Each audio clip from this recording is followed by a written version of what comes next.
Well, hello and welcome back to another exciting episode on Hardy's Books. Today, we're going to go through some of the amazing additions we've made to our book collection over the past few weeks. Now, as you can see, still no shelves. But in my defense, that is because B&Q kind of seem to cut things at 90 degrees. Two of the books that we've managed to get our hands on this month have been, to put it mildly, my white whales. So a white whale being, something you've been trying to get your hands on for a while and it's been really difficult for various reasons, mostly rarity. But I have managed to get my hands on not one, but two white whales this month. I know, it was a pretty good month, despite the fact that we don't have any shelves to store them on yet in this house. Should we get down to business? Let's get down to business. Starting off with this absolutely beautiful first print copy of Rivers of London by Ben Aaronovitch. Now we are potentially seeing Ben tomorrow being March the 16th at Golantzfest in London. Hopefully we can get him to sign this because it'd be amazing. The sequel to Rivers of London, Moon Over Soho, is similarly really difficult to get your hands on in first print. Just, I don't know why, maybe not many of them are printed, maybe he wasn't very popular when they were first released, but we managed to get our hands on both, which is extraordinary. And for good measure, we got Whispers Underground as well, the third book, to round out the first three books of the Rivers of London series. Laura's absolutely over the moon to get her hands on these. We've been looking for a while for specifically these. They are quite difficult to get your hands on, but they are not the white whales I'm talking about. Well, maybe for Laura, but not for me. Continuing on, we managed to get these very cool trade paperback copies of three more books from Malazan, Book of the Fallen. Couldn't get hands on Memories of Ice, unfortunately, but these will add to our trade paperback collection, which started with our first trade paperback of Gardens of the Moon. So that means we're doing pretty well on the trade paperback front. They're just so fun, these floppy paperbacks. They're just way better than the stuff you get, these days. Next month, I'm going to be starting the vlog of Dead House Gates. I've got a few books to read before then, but I'm sure you're interested to see how I get on reading Dead House Gates in a normal person way rather than the weird way I've been reading it.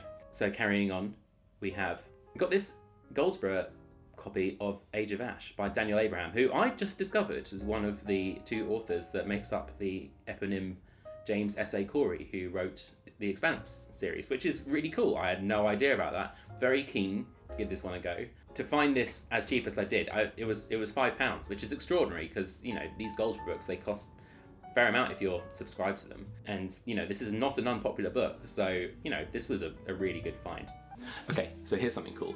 So this month, we are going to be celebrating the launch of Disquiet Gods by Christopher Ruocchio, which is the 6th book in the Sun Eater saga.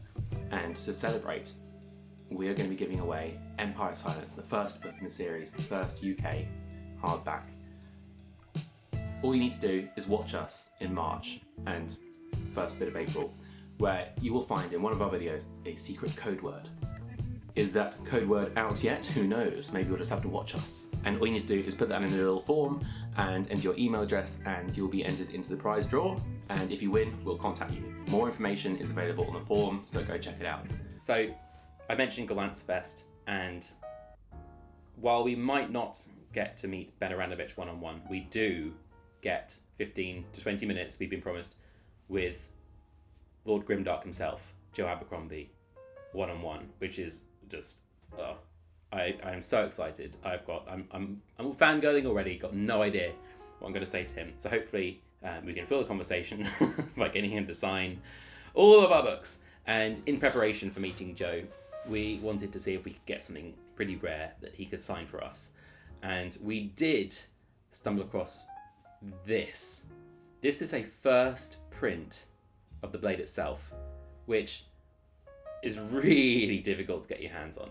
Unfortunately, it is an ex-library copy, and I'm sure I mentioned in the book collecting video, ex-library copies, they are always completely battered. They generally just lose their value just for having the stamp on them. And this one was described as being in poor condition, and that was fairly accurate. In fact, it had even been rebound. So you can see these boards aren't original boards, and there's no, the book title isn't even on the spine. So yes, pretty atrocious condition. I did do a bit of engineering to see if I could fix it using our brand new book press, which I'm just stupendously excited about. This is such a cool tool. I've watched a few videos online about how to get into book binding, and I just think that'd be a really fun hobby to do. I'm miles away from trying it yet, but at least what we can use it for the moment is helping fix book spines that have a bit of lean on them. So what you can do is you can kind of put the book into your preferred position and just put pressure on it for a while. And it doesn't necessarily fix it straight away, but if you then combine that with a trick of reading the book or turning the pages from the back to the front, you can do a pretty good job. In fact, I did it on this book here, Good Omens. This is a second edition, very cool. And it fixed a really bad spine lean on it, so that was really exciting. The blade itself didn't quite fix as well as I'd hoped, but maybe this would be a good first rebinding project for me.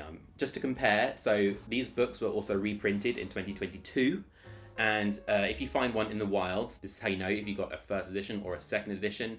First of all, look at the spines. The Glance logo will be different. It's the more traditional, thicker logo on the older version. And then also look on the copyright page, and you'll see at the top of the blade itself, first edition will say 2006, and second edition will say 2022. So that's your quick guide.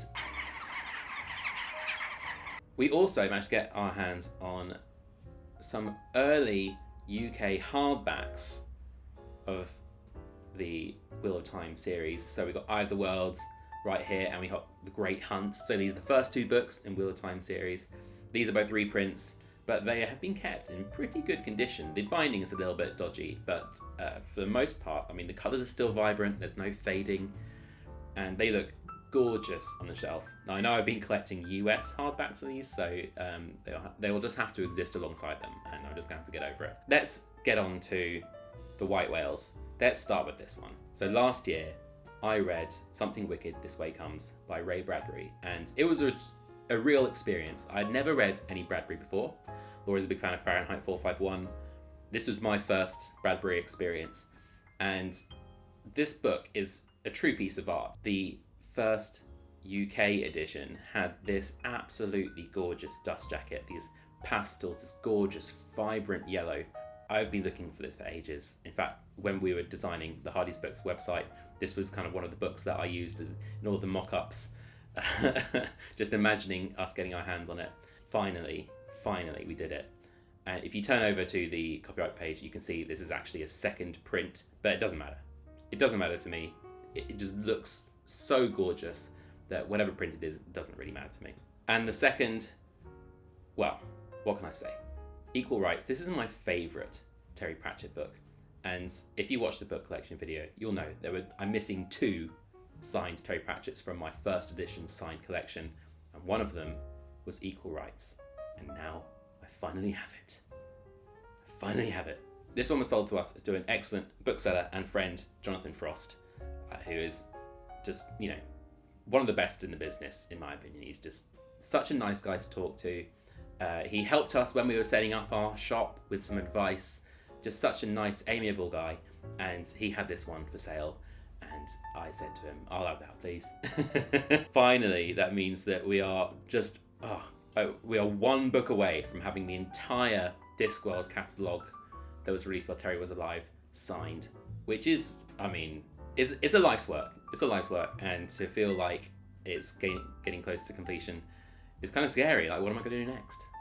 So there you go. That was a video, probably less controversial than the last one. The DNF video got some spicy comments, let me say. So remember, it only costs a click. Like and subscribe. It's such a silly thing to say, but on an emotional level, letting us know we're doing the right thing, it does help us out. If you're interested in getting your own hands on some modern first editions, signed copies, all good things like that, then head over to hardysbooks.co.uk, and for the moment, if you buy any book on our website, you will get the secret code to enter into the prize draw for this amazing first first copy of Empire of Silence by Christopher Ruocchio. Now do that fast. Competition ends April 11th. Follow us on Instagram, maybe follow us on TikTok, but let's be honest, is TikTok one for this world? Maybe don't stress about that one at the moment. And catch us in the next video where Laura's back, folks, is gonna talk to you about her favourite series of all time. You excited? I'm excited. All right. Bye.